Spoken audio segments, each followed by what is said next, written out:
अच्छा, मैंने आप लोगों की बात मान के ना अपने रूम को थोड़ा-सा चेंज करने का सोचा है। आप लोग कहते थे आप अपने रूम को थोड़ा-सा चेंज करें। मेरी कोई 35,000 रुपया जो सैलरी है ना मेरे हस्बैंड की, उसी से मैंने मैनेज करना होता है, उसी से पूरा महीना चलाना होता है। तो फिर मैंने कहा कि चलें आप लोगों की बात मान लेती हूँ। आप लोग कहते हैं आप ही रेंट पे ना जाएँ, रेंट पे बहुत ज़्यादा धक्के हैं।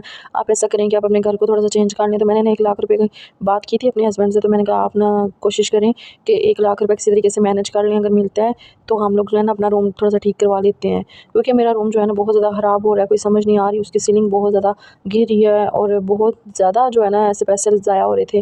जैसे कि हमारे बहुत मैंने बुरा टाइम देखा ना, तो मेरी ये कोशिश थी कि आप लोग कहते थे ना कि आप रेंट वाले मकान में ना जाएँ। रेंट वाले मकान में मैंने इसलिए चुना था क्योंकि मेरी मजबूरी थी। अगर तो मेरी मजबूरी ना होती तो मैं कभी भी रेंट वाले मकान में ना जाऊँ। जैसे कि मैं आपको आगे चल के बताती हूँ कि बहुत ज़्यादा ऐसे टाइम होता है, जो ऐसी इंसान के ऊपर टाइम आ जाता है जो खुद ही नहीं पता चल रहा होता कि ज़िंदगी में क्या चल रहा है, क्या नहीं चल रहा। इसलिए फिर मैंने कहा कि चलें आज आप लोगों से कुछ बातें भी क्लियर करनी है और कुछ बातें भी आप लोगों को बताऊँगी। और आगे से बंदों ने क्या बोला है कि कितने 1 लाख रुपए तो मैं समझ रही हूँ बहुत मेरे लिए तो बहुत ज़्यादा, लेकिन जो काम जब करवाएँगे तो वो तो बाद में पता चलेगा कि ना कि हमें कितने पैसों की ज़रूरत है, किन चीज़ों की ज़रूरत है, क्योंकि हम इस चीज़ का अंदाज़ा वक़्त ही लगा रहे हैं कि चलो जी मार्बल लग जाएगी, चलो जी सीलिंग हो जाएगी, रूम थोड़ा-सा चेंज हो जाएगा। लेकिन क्या पता है, अब आप लोग मुझे ज़रूर कमेंट में बताइएगा कि क्या ये मैं ठीक कर रही हूँ या गलत कर रही हूँ, कि मुझे यहाँ पे पैसे लगाने चाहिए कि नहीं लगाने चाहिए, क्योंकि आप लोगों के मुझे जितने भी कमेंट आते हैं ना वो बहुत ज़्यादा अच्छे और मोटिवेशन वाले होते हैं। अच्छा, ये जो भी आप लोग क्लिप्स देख रहे हैं ये इस वीडियोज़ में मौजूद हैं, क्योंकि आज मैंने अपनी अम्मी के घर भी जाना था। वो भी मैंने आपको रीज़न बताया कि मुझे अचानक क्यों बुलाया गया है मायके, तो वो भी आप लोगों ने देखना है। बाकी जितना भी काम वगैरह है ना, जैसे टाइल्स वगैरह लगनी है, मार्बल लगनी है, जो भी है वो सारा इस वीडियो में मैं आज आप लोगों के साथ बात करूँगी। इंशाल्लाह आने वाले व्लॉग जितने भी होंगे इसके भी मैं आप लोगों को आइडियाज़ वगैरह बताऊँगी कि आप कैसे कितने पैसों में आप मार्बल लगवा सकते हैं, शीट्स लगवा सकते हैं, और सब अल्लाह पाक बेहतर करेंगे, सब ठीक हो जाएगा। वैसे भी ये वक्त गुजर ही जाएगा। उसके बाद यहाँ पे सुबह भी टाइम था फ़ौहर को स्कूल भेजने का, तो उसके बाद मैंने थोड़ी बहुत सफाइयाँ की थी। मैंने ना रात को अपने माइंड में रख लिया था कि सुबह क्या बनाना था। मैंने ना काले चने भिगो के रख दिए थे, और वो कारपेट जो थी ना वो धोने वाली थी, और पर्दे वगैरह कुछ उतारे हुए थे। मैंने कहा वो धोने हैं, तो मैं ना चने सुबह ही रख दूँगी। आज मैं नहीं सोऊंगी क्योंकि आगे ना मैं फ़ौहर को स्कूल भेज के ना थोड़ी देर के लिए सो जाती हूँ, लेकिन आज मेरा दिल है कि आज मैं रेस्ट बिल्कुल भी नहीं करूँगी। आज मुझे थोड़े से काम करने हैं। तो यहाँ पे मैं अभी आप लोगों को बाहर लेकर जाती हूँ। जो हम लोगों ने कल पेंट वाले को बुलाया हुआ था, पेंट करवाया ना, वो भी मैं आप लोगों को सारा दिखाती हूँ। और पेंट बहुत अच्छा लग रहा था ग्रे थीम में ना, और मेरी अम्मी और मेरे अब्बू लोगों के घर में भी यही है, और मेरे ससुराल में भी यही है, मायके में भी यही कलर की थीम है, और यहाँ पे भी यही है। और मेरी अम्मी जब हयात थी ना तब उन्होंने करवाया था। आज से तकरीबन 10 साल पहले ये कलर हुआ था हमारे घर में। तो मेरी ये तकरीबन मेरी 3-4 साल हुए हैं शायद, हम जब ऊपर शिफ्ट हुए थे 5 साल सॉरी। तो ये तब का जो है ना ये कलर हम लोगों ने करवाया है। तो ये कलर बहुत अच्छा लगता है और प्यारा भी लगता है। तो ये कलर करवाया था, मेरा यही दिल करता है कि हमारा जो है ना घर हो ना तो हम उस पर वाइट कलर करवाएं। वाइट कलर के साथ ना जो टाइल्स लगी हों उस पर नेवी ब्लू कलर करवाएं। ये बड़ा ये कंट्रास्ट साथ में मैच करता है, बहुत अच्छा लगता है। आप लोगों को मैं थोड़ा थोड़ा आइडिया दे दूँ। और अभी ना मैं यहाँ पे वीडियो बना रही थी, तो अचानक मेरे अब्बू की कॉल आ जाती है मुझे कि आप आ जाओ, भाभी की तबीयत नहीं ठीक है, भाई आ रहे हैं तुम्हें लेने के लिए ना। तो फिर मैंने कहा कि रहने दे, मैं मुकाशफ के साथ आ जाती हूँ, मैं इनके अपने हस्बैंड के साथ आ जाती हूँ। तो फिर मुझे कहते हैं कि नहीं आप जो है ना भाई आ रहे हैं, घर में है, तो आप कैसे आओगी। तकरीबन अभी कोई टाइम है 8 बजे का।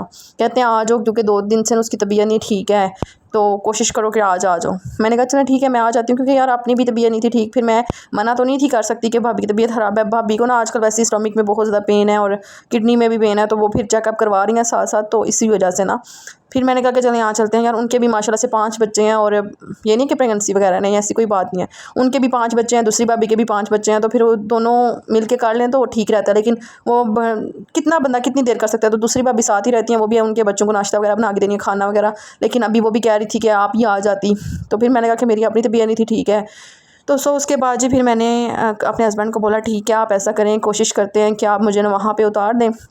फिर मेरे माइंड में आया कि अगर तो मैं ऐसे चली गई ना तो घर में जो काम वगैरह करने वाला है, हंडिया वगैरह, वो किसने करनी है। फिर पीछे से जब मैं वापस आऊँगी तो मैं खुद थकी होंगी, तो मैं सबसे पहले ये काम करके जाती हूँ। फिर मैंने अपने हस्बैंड को बोला कि आप चले जाएँ, तो मैं खुद ना जो है ना हो आती हूँ, ठीक है। और यहाँ पे बस मैं तकरीबन परसों मैंने बनाई थी, और ये रात की वीडियो आप लोगों के साथ शेयर कर रही हूँ। परसों मैंने दाल बनाई थी, दाल और चने ना। रोटियाँ मैंने बाज़ार से मंगवा ली थी, क्योंकि अपनी तबीयत नहीं थी ठीक। आप लोग भी कह रहे थे अभी खाना वगैरह बाज़ार से मंगवा लें। बंदे की इतनी मजबूरी होती है ना, बाहर से रोटियाँ भी जो मंगवाते हैं ना वो भी आजकल पापड़ बनी होती है, और दूसरा उनका आटा भी नहीं सही होता है अभी। लेकिन शुक्र अल्हम्दुलिल्लाह, शुक्र अल्हम्दुलिल्लाह, अल्लाह पाक ने हमें रिज़्क़ दिया हुआ है। तो फिर बस शुक्र अल्हम्दुलिल्लाह करके ना खाना शाना खा लिया। यहाँ पे फ़ौहर भी मेरे साथ खाना खा रहा था, उसको स्टडी करवाई थी। स्टडी करते साथ ही वो फिर कहता है मम्मा चले, मैंने ना खाना खाना, तो मैंने कहा चलो मेरे साथ आके बैठ के खाना खा लो। उसके बाद अभी मेरे हस्बैंड चले गए हुए थे और मैं रेडी हो गई थी। मैंने अपने कपड़े पहले ही ना प्रेस करके रखे हुए हैं। मैंने बर्तन धो लिए थे, सफाइयाँ कर ली थी, और जितने भी काम थे वो कर लिए थे। हंडिया भी मैंने बना ली थी। बस मुझे ये था कि बस जाना है ना, तो कमरा मैंने साफ़ किया हुआ था। हंडिया में जनाब मैंने चने रखे हुए थे, तो फिर बस अब मुझे उनका सालन बना के रखना है। तो अभी चलते हैं मेरे साथ। और दूसरा भी फ़हर स्कूल ही था ना, तो मेरे दिल में यही था कि यार काश फ़हर घर होता तो उसको भी साथ ले जाती नानों घर। तो वो स्कूल गया हुआ था। फिर मैंने क्या किया कि मैंने ना ये जितने भी कपड़े वगैरह थे ना मैंने इधर रख दिए। तो मैंने कहा चलो जब स्कूल से आएगा ना तो आके कपड़े पहन लेगा और उसका मैं खाना बना देती हूँ। तो हस्बैंड को बोलूँगी रोटियाँ ले आना आप आते हुए, तो फिर खाना खा लेना आके। तो यहाँ पे एसी बंद करते हैं क्योंकि मैंने ना एसी लगाया हुआ था रूम ठंडा होने के लिए, लेकिन क्या पता था कि फिर मुझे कॉल आ जाएगी अब्बू की, तो जाना तो है। तो अभी बस चलते हैं क्योंकि गर्मी बाहर बहुत ज़्यादा हो गई हुई है। बस मैंने जूते कपड़े पहन लिए थे, जूते पहने और साथ जो है ना सालन बनाना है हंडिया। तो आप लोग भी साथ साथ देखिए हंडिया। और यहाँ भी यकीन करें कि मौसम थोड़ा सा अच्छा होता है, फिर गर्मी हो जाती है, फिर अच्छा होता है, फिर गर्मी। तो बस अल्लाह करे कि एक दफ़ा बारिश हो जाए ना तो फिर चलो मौसम तकरीबन हफ़्ता आराम से निकल जाता है कि मौसम ठीक हो गया। आप लोग मुझे कहते हैं आप अपना कश्मीर दिखाएं, आप हमें बाहर से भी दिखाया करें। बाहर जाना ही नहीं होता, गर्मी इतनी ज़्यादा है। तो चलो मैं अब जब रहने गई ना अपने अब्बू लोगों के घर, तो फिर उधर ये है कि गाड़ी है तो फिर भाई के साथ कहीं पे भी बंदा जा सकता है। तो फिर इंशाल्लाह आप लोगों के साथ ऊपर पहाड़ी पे जाके आप लोगों के साथ व्यू शेयर करूँगी, ज़्यादा सारा वीडियोज़ वगैरह बनाऊँगी। तो आप जल्दी जल्दी से मेरे चैनल को सब्सक्राइब कर दें, लाइक कर दें और एक अच्छा सा कमेंट कर दें। आप लोगों को मैं बता दूं कि ये जो आप लोग देखेंगे ना आगे जाके, मैं आप लोगों को दिखाती हूँ कि क्या क्या काम है जो मैंने अपने रूम में करवाने हैं, कौन कौन सी चीज़ें हैं जो ठीक करवानी है। सबसे पहले तो मैंने चने रख लिए थे और चने इतने अच्छे तरीके से गल गए हुए थे रात के, जो मैंने भिगो के रखे हुए थे। तो फिर उन्होंने गलना ही था, 8 मिनट लगे हैं मुझे गलाने में, तो 8 मिनट में इतने अच्छे गल गए हुए थे। अच्छा मेरा दिल था वाइट चावल और साथ सफ़ेद चावल और साथ काले चने बना लेती हूँ। तो लेकिन अभी मैंने उधर जाना, तो फिर ये रोटियाँ ले आएंगे, चावल किधर बनाऊँ। फिर रात को अगर ज़रूरत पड़ी तो मैं रात को ना चावल बना लूँगी। हो सकता है मैं तकरीबन 2 बजे तक वापस आ जाऊँ, क्योंकि वहाँ पे काम ही करने हैं और हंडिया वगैरह बनानी है, बच्चों को देखना है। बंदा जाके रह ही आता है, लेकिन नहीं दिल करता अपना घर छोड़ के जाने का। बड़ी अजीब सी हो जाती है हालत मेरी। मैं कहीं पे भी नहीं जाती, ना मैं अपने इतने ज़्यादा मायके जाती हूँ, ना कहीं किसी के घर जाती हूँ। बस अपने रूम तक ही मेरा ताल्लुक है कि अपने रूम में ही रहूँ। हाँ मिडिल क्लास हाउस वाइफ ने किधर जाना है, एक मायके जाए। अपनी अम्मी के साथ बंदा बातें शातें कर लेता है, या बहन हो तो बंदा कॉल करके बुला लेता है। जब बहन भी नहीं है और अम्मी भी नहीं है तो फिर बंदा क्या करे जाके, किससे बंदा बातें करे, किसको अपने दिल के हाल बताए। बाप आगे यार मजबूर होते हैं, बाप को परेशान करके बंदा क्या करे। तो सो इसलिए फिर मैंने ना अपनी यूट्यूब फैमिली बनाई हुई है। मैं यूट्यूब पे आप लोगों के साथ काफ़ी सारी बातें वगैरह शेयर कर लेती हूँ। आप लोगों के साथ अपने दुख सुख जो भी होते हैं ना वो शेयर कर लेती हूँ। तो आप लोग मुझे इतने अच्छे कमेंट कर रहे होते हैं, तो इतने ज़्यादा आप लोगों के कमेंट आ रहे होते हैं ना, तो इसीलिए फिर तो उसके बाद यहाँ पे बस मैं सालन हंडिया शंडिया बनाऊँगी। तो फिर जाना है क्योंकि मैं कह रही थी तकरीबन अभी अभी जाके अभी 9 हुए हैं और इंशाल्लाह 9:15 पे मैं अपने मायके होंगी। तकरीबन 5 मिनट का वक्फ़ा है, 5 मिनट पैदल चल के जाए ना 10 मिनट लगते हैं, लेकिन अगर बाइक पे चलना तो 5 मिनट लगेंगे। और बस फिर मैंने जाना है, अकेले ही जाऊँगी क्योंकि मुझे कोई डर लगता है अभी। मेरा दिल करता है कि पहले मैं ऐसे डरती थी कि नहीं यार मैंने अकेले नहीं जाना, अच्छा नहीं लगता ये वो। अब मैं अकेली कहीं पे भी चली जाती हूँ, मुझे कोई नहीं डर लगता। तो अभी मेडिसन भी लेनी हो ना अपनी, अगर तबीयत ख़राब हो जाए, हस्बैंड नहीं लेकर जा रहे या कोई मुझे मेरे साथ कहीं पे भी नहीं जा रहा, तो मैं कोशिश करती हूँ मैं अकेली चली जाऊँ। इंसान को खुद यार ब्रेव होना चाहिए, इंसान को खुद स्ट्रांग होना चाहिए, क्योंकि आपका मुकाबला कोई भी नहीं कर सकता। आपको गिराने वाले सब आएंगे सिर्फ, लेकिन एक आप ही होती हैं जिसने सब कुछ मैनेज करना होता है। तो कोशिश किया करें अपने आप को मजबूत रखें इन रिश्तों से, इन हालातों से जो आपको गिराने में लगे होते हैं। मेरा अपना पर्सनल एक्सपीरियंस है ना, सब ने मुझे गिराया, लेकिन मेरा यकीन और मेरा ईमान सिर्फ अल्लाह ताला की ज़ात पे कि अल्लाह ताला बेहतर करेंगे, अल्लाह ताला बेहतरीन कारसाज हैं, वो सब कुछ ठीक कर देंगे। तो इसलिए फिर मैं परेशान नहीं होती। मैं सारी बातें आप लोगों के साथ इसलिए शेयर कर रही हूँ क्योंकि देखें मुझे यहाँ पे कमेंट आते हैं, और ये नहीं है कि कभी एक दो बुरा कमेंट भी आ जाता है कि ये क्या कर रही हो, किसके लिए कर रही हो। तो सब मैं ऐसे कमेंट्स को इग्नोर करती हूँ। आप लोग भी कहते हैं ना कि आप ये ऐसे कमेंट्स को इग्नोर किया करें, बेहतर रहता है। सो उसके बाद यहाँ पे मेरी हंडिया वगैरह बन चुकी थी और फिर मैंने कहा कि चलो अब चलते हैं। अभी मैं यहाँ पे जा रही थी और मैंने ना अपना ट्राइपॉड रख लिया था, एक अदर दुपट्टा रख लिया था और साथ जो है ना ताला मैंने कहा मैं लगा के जाती हूँ। फिर हो सकता है मैं अपने हस्बैंड को बोलूँगी कि चाबी आपके बाइक के मोटरसाइकिल की चाबी के साथ ही लगी हुई है, तो वहाँ से उतार के ना आ जाएंगे। सो उसके बाद जी मैं वापस घर आ गई थी। अस्सलाम वालेकुम, कैसे हैं आप सब लोग? उम्मीद करती हूँ आप सब ठीक ठाक होंगे, मज़े में होंगे। अल्हम्दुलिल्लाह से मैं भी ठीक ठाक हूँ। अच्छा मैं आ गई थी घर और आप लोगों के साथ कल इंशाल्लाह जो व्लॉग बना के लेकर आई हूँ ना, वो ये बना के लेकर पूरे मायके की पूरी रूटीन आप लोगों के साथ शेयर किया मैंने, और होम टूर भी आप लोगों के साथ शेयर किया, वो ज़रूर कल देखिएगा। बाकी भाभी की तबीयत वैसी की वैसी थी, उसकी टांगों में और जिस्म में और स्टमक में बहुत ज़्यादा पेन थी। घर में कोई भी नहीं था, अब्बू भी जो थे ना शाह पे थे, भाई भी शाह पे थे, बच्चे बस शोर वगैरह कर रहे थे, बच्चे पास ही थे। तो दूसरी भाभी फिर अपने घर में बिज़ी थी, वो भी काम वगैरह कर रही थी। तो फिर मैंने कहा कि चलें अल्लाह पाक सेहत दें, तो भी मुझे इजाज़त दें मैं घर जाऊँ ना। तो फिर अब्बू कहते थे ठीक है आप चले जाएँ, क्योंकि अब्बू ने किसी के ना शादी पे जाना था शायद, तो फिर भाई ने भी शादी पे जाना था।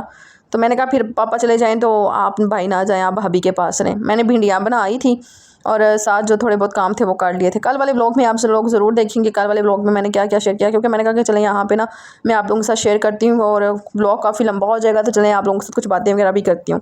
बाकी मैंने आप लोगों को बताया मेरी जो सीलिंग है ना छत वाली वो बहुत ज़्यादा गिरने वाली हुई है, ऐसे लग रहा है जैसे वो आज ही हमारे ऊपर गिर जाएगी। और ये हमने रिमूव करवानी है, सीलिंग चेंज करवानी है। और ये जो दीवारें आप लोगों को नज़र आ रही हैं ना ये सारी ख़राब हो गई हैं, तो मेरा दिल है कि हाफ इधर ना शीट लगवा लूँ। शीट ना लगवाई तो टाइल्स लग जाएंगी, इसके भी बहुत ज़्यादा पैसे लगेंगे। मैं तो 1 लाख रुपए में पता नहीं क्या क्या सोच के बैठ गई हूँ, मुझे क्या पता कि कितने पैसे लगेंगे, मुझे फ़िलहाल कोई आइडिया नहीं है। और जो बाहर कैबिनेट वाले बंदे को बुलाया था उसने 40,000 रुपया मांगा है। आई डोंट नो उसने 40,000 रुपया किस चीज़ का मांगा है।